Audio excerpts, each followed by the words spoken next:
Намайг чимбэлэгдэг би энэ COP17-гийн цэнхэр бус сайн дурын ажилтаа. COP17-д сайн дурын ажилдаа аав ээж санал болгосон юм. Яаж ийшээ бүртгүүлж Яг манай нагаад гэх ерөнхийдөө над анх ийм юм болж байна бүртгүүлээд үзүүл яасан бэ гэж санал болгосон. Яг нэг өдөр яг хайл юм бодож байгаа ер нь бүртгүүлсэн дээр ядаж хүмүүстэй яаж би өөрөө яг хүмүүстэй харилцахтаа боочтаас хүмүүстэй илүү харилцах чадвартай болъё гэдээ ерөнхийдөө бүртгүүлсэн. За өнөөдөр ингээ 9 дэх өдрөө үргэлжилж байна. Анх ажиллаж ирсэн за соногийн дараах хооронд ямар ялгаа, ямар давуу талууд чамд бий болж байна? Яг зорьсончлээ яг хүмүүстэй илүү нээлттэй харилцдаг болсон.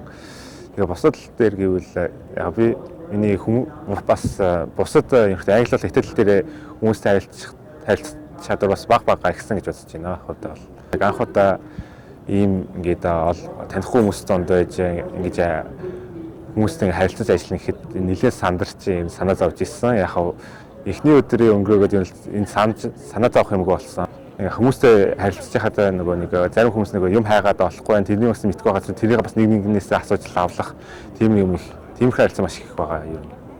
Одоо тэгвэл ямар мэргэжлэр ер нь суралцах гэж байна, эзэмшиж гэж байна? Яг би өөрөө компьютераа дагаад квантум компьютертэй сонирхолтой. Одоо ерөнхийдөө квантум шилэн ухаан технологи гэсэн юугаараа ингээд сурах хүсэлтэй байгаа. Тэгээд тэрийгэ биелүүлэх одоогоо нэг жилийн завсарлага авчихсан одоогоор байж байгаа Монголдо.